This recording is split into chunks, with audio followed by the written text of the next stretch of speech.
Did you ever do something and stop and think, why am I this way? What caused me to be like this? Why do I have these thoughts? Well, today you're in luck. We're going to talk about how you're fucked because of your childhood. This is the Existential Stoic podcast. I'm Danny Hurley. Randy, what's up, Randy? Yo, Danny, Yes, this is this is an interesting, appropriate topic. right? Yeah. I mean, do you think about this a lot? Because like I've started to, and maybe it's just like getting old enough where you're at a point where you can like kind of look back and separate. Like, because like when you're 20, you're still like young, like, you're Hmm. still, your childhood's still very close. I feel like there's enough distance now where you can look back kind of more reflectively on it and like wonder, because so much of, we like to think we're so in control of ourselves, but so much of who we are is a product of like both like our genetic information and also like how we were raised, how we're indoctrinated, the culture we belong to. I mean, it's funny how hard it is to actually really distance yourself from all of that sort of like, fixed information and beliefs you have. Yeah. I actually heard recently that it's generally in people's mid to late 30s when they start to realize all the messed up stuff from their childhood. Like it takes that long to really figure it out. And for me, it wasn't until just recently when I started to realize it because I read this book, like maybe you should talk to someone or something about this like therapist seeing another therapist. And I was like, oh, maybe I should go to a therapist and like, work out my problems from childhood.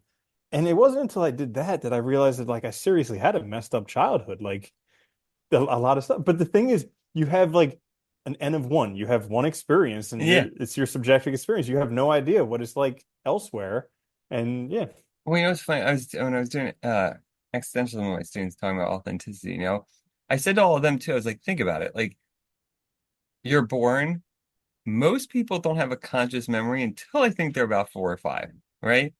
So Oh those yeah. first few years, you're just being, fed all this stuff and forming all these, there's the seeds of all these beliefs. Then pretty much from there until you're about 20, you're still not really rational because your brain's not fully developed till you're 28.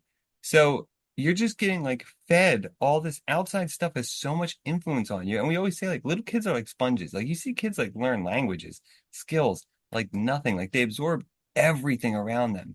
So like it makes total sense that a lot of our beliefs have nothing to do with our own choices, but in fact are just there because that's what we've always thought. That's what everybody Hmm. around us thought, and it's like, so that's really hard to then start breaking away from to form your own beliefs. And it sucks because I think it doesn't happen until much later that you realize it and can start actually thinking about it in a rational way. So it is crazy, right? And I think Yeah, because everybody's like, had, interesting childhoods.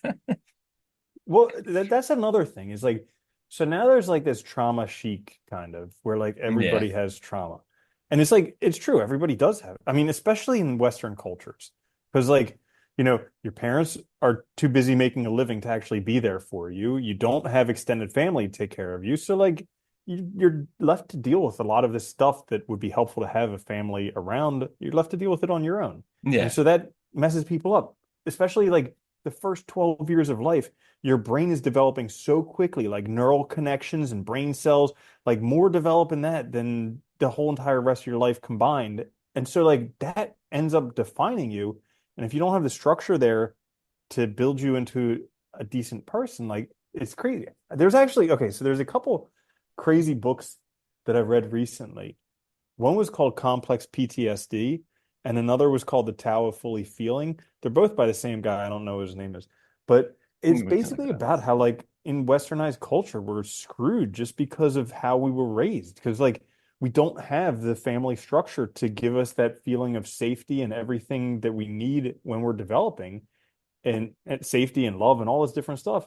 Yeah. And because of that, it just messes us up for the rest of our life. I think it's very rare that people have that because, I mean, well, what is it? Divorce is like, I mean, very high. Most people come Hmm. from families that are, multiple split families and stuff like that.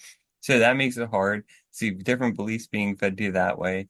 I mean, it's like our country can't agree on anything, so that's a mess. And like community doesn't really exist. I think you're right. Like, I think it's very rare when you see families that are very like that are obviously healthy in a very strict way, like sense, I guess. Hmm. Yeah. Yeah. But I think it's interesting because we all deal with that. And then it's like you have to, I think the hard part too is I think when you get, as you get older, is realizing like, okay, this stuff happened. So now I have to make a choice of like, do I want to deal with it and for my own beliefs, or do I want to just like keep running with this stuff as if this is true, I'm you like, know? yeah, And I think yeah, a lot of right. people, I think it's, well, it's easier, right, to just keep, doing whatever you Hmm. were doing because that was normal.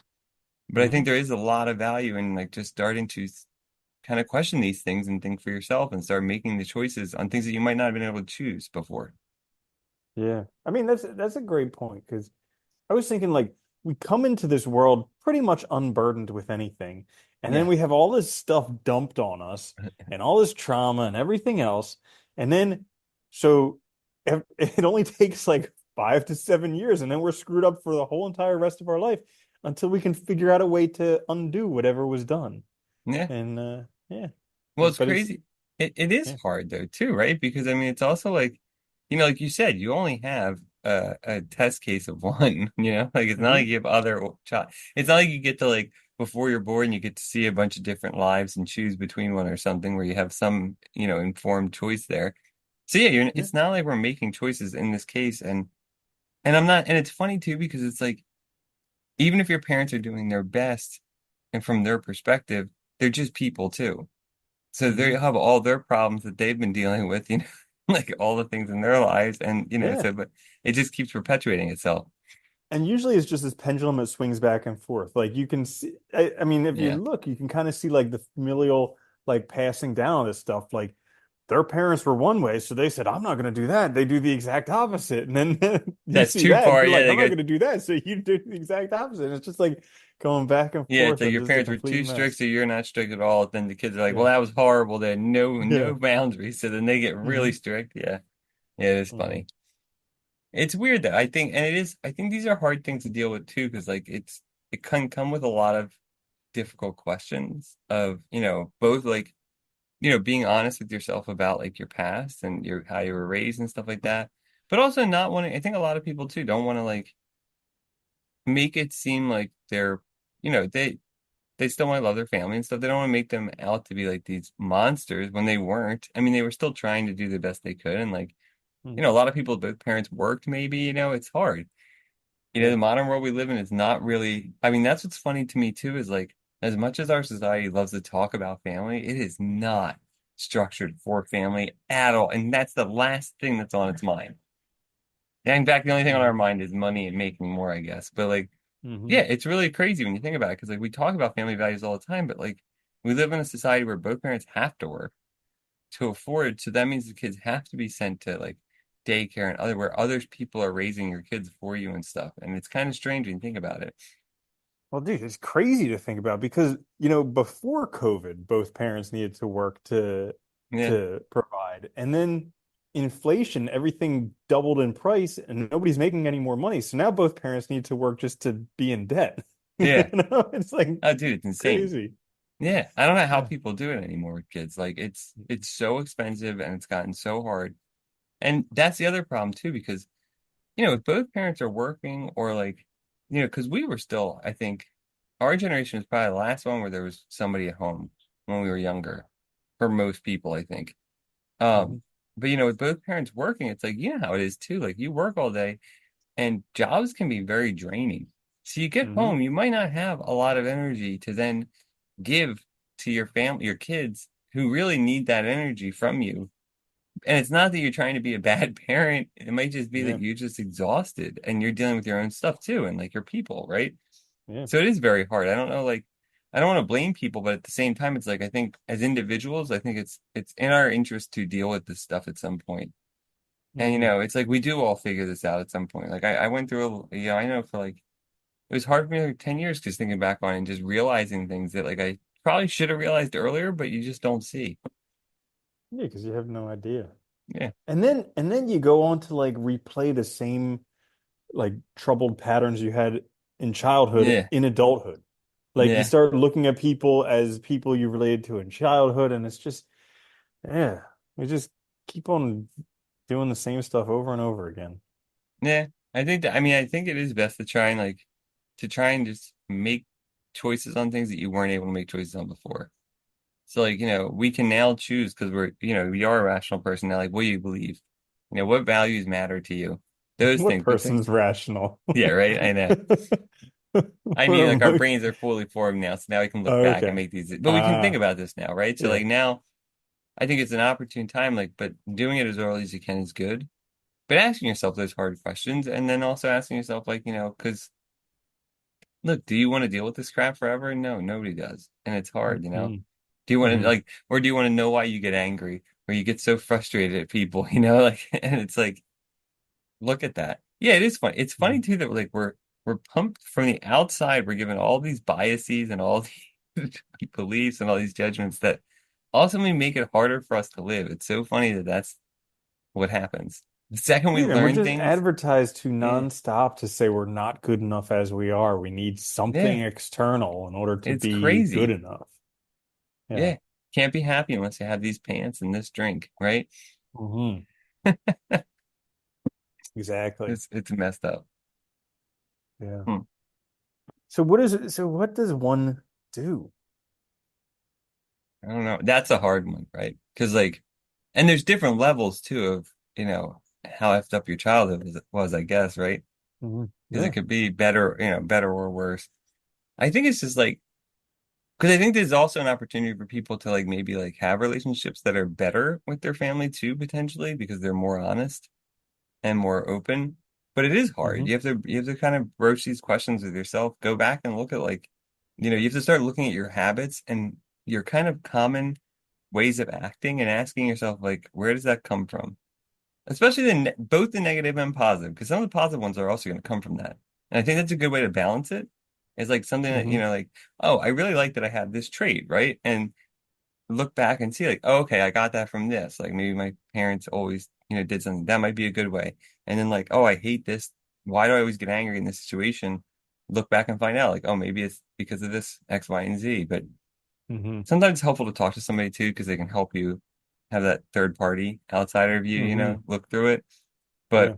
then I think just start trying to form your own values, which is hard. Hmm. You so interesting. The books that I was telling you about, Feeling Good and Yeah. Feeling Great. So I've been listening to his podcast a lot, Feeling Good podcast, and it's really interesting because like he trains a lot of therapists, and they're terrible at like knowing what their clients are thinking, knowing what their clients are going through, empathizing with clients, but Yeah. they all think they're great at it. And like I started to see this because I went through a few therapists that were just like terrible. And I was like, there must be something wrong with me because like they're a professional and Yeah. they're acting like this. And so I was like, it must be something wrong with me. But I'm listening to this and I was like, well, that makes a lot of sense now. Like these guys have no idea how to relate with other people. They have no idea what's going on with other people. Because And therapists are academics though too. That's the problem, right? They're and the crazy shit is that they don't have to actually like test anything. So this is a big part of his nope. method is testing. So like he tests clients before and after every session so he can understand where they are in terms of depression, anxiety, some other things. And and also like he can also test how he's doing in terms of empathy if he's relating to them and stuff like that. So he gets Knows yeah, feedback. knows their situation if he's got a good sense of read of them. Like, yeah. Yep. But like most therapists have no freaking idea. Yeah. Well, And when has and a they don't therapist have to ever done yeah. that? Yeah. Think about it. Yeah, and they don't have to test and they don't have to show that they're making any improvement. They just do stuff behind closed doors for years on end and they're like, "Well, this could take forever." And then it turns out that with like testing, he's like, "Actually, you can resolve stuff very, very quickly if you know what you're going for." It is kind of crazy, right? That like you go to a regular doctor and like the test is easy, right? Am I getting better? Or is Yeah, like, or they take your blood pressure, they yeah, check your heart, exactly, you right? It's know, that scientific type of based. So stuff. like, yeah, you're either getting some ailment fixed or at least managed, or you're getting Hmm. actual testing done before a decision's made. But like, Yeah. it is kind of crazy. People go to therapists for years with no bar for success. There's no mark. There's no way to measure it. There's no testing because like it's the mind. You don't know. It's like, yeah, you do though. There's lots of But things you can ask. it turns out you can measure it. How about that? That would be a good method too, is like, if people do see a therapist, keep a journal and like test yourself anyway afterwards. Like Hmm. maybe get like pick like 5 points, like, happiness, positivity, I don't know, whatever the marks are that you decide on, and then ask yourself, like, are these getting better through seeing this person? Because even if they don't know, that's fine. As long as that hmm interaction's working, it's working, right? So like, Well, so he says that basically the majority of clients that he sees, about 80 or 90%, it comes down to issues with anxiety, depression, habits and addictions, or relationships. that Like sounds that's right. pretty Yeah, much the majority of what everyone deals with. And so his name is, I think, David Burns or something like that, but he has a checklist for everyone, and it's like anywhere between, I think, like 6 and 33 questions for each one to determine where you are, and it has a 3% accuracy. So like within 3%, that's pretty it can good. tell you, yeah, like it's extremely accurate. And so you can download these things for free from the internet, and you can like keep track of, and he actually encourages you as you're doing this stuff to keep track of yourself on a weekly basis or whatever to find how you're doing. That would be a good way to do it then, is find something like that and use that hmm to measure your success. Because, yeah, I mean, again, even if the therapist isn't aware, at least then you can even bring it up with them. Be like, look, I want to use this to Yeah. measure my success here. So you better Yeah. perform well. He did an episode on empathy, and he was talking about how like um therapists have no idea how like that they're terrible with empathy. Yeah. And I just wanted to give that to one of the therapists that I had. Like, yeah, you But need you to know what, listen though? to They this. don't have to. And that's the crazy part. Yeah. And that's like a hmm lot of like, I mean, there's so many jobs when you think about it where there's no mark for how good you are. Mm-mm. I see it all the time with teaching too. Like teachers don't have to know how to teach. They don't have to be good at it at all. I mean, to keep their Yeah. job 90% of the time, it's crazy. Oh, dude, especially when back when there was tenure. Oh God, yeah. I know, yeah. They didn't have to do anything. They could come in drunk. No. And now, like, well, and now too, I think with like, and you see this, I don't know, you're seeing it more with public schools and stuff too. Like they're so short on them that they can't get rid of people anyway if they are bad because they don't have anyone else. So it's like, yeah, it's kind of crazy. Mm-hmm. Yeah. So what was the topic of Oh, this you're episode? F because your childhood. Ah, right. But I think this fits in too, though, because it's true, right? Yeah. These are all the hmm things. But I think there's also something that people should think about too, which is like all the experiences in life that shape us.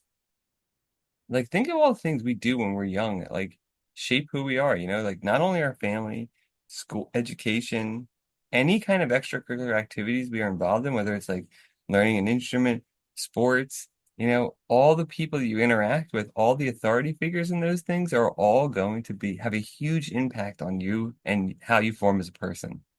And when you start to hmm think about that, it's crazy because you realize that, like, I don't know, I used to think about this all the time, like, who we are, like, do we have any control over it? It's like we're like, not only are we thrown in the world and then we have to make choices, it's like all of a sudden we're like 30 and we're this person in the world that we had no choice over becoming. It's kind of crazy. hmm Yeah. It does. Yeah.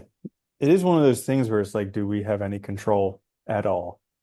Even if we think we have control, do we actually have control in that Well, that's way? the messed up part. I really don't think we do until we're much older. And by that point, like, it's some of the things that we might have wanted are going to be impossible if they're things that we really wanted because it's just maybe like whatever time or whatever. But like at least it gives you a chance to start making a life that you want or forming the person that you want. But yeah, hmm Yeah. it's crazy. I don't Yeah. know. Like I can never be in a teen boy band. Nope, Damn. I know that ship has Miss sailed. that opportunity. But I can be in an old man barbershop quartet. You could, yeah. You just won't get the same reaction. Not at all.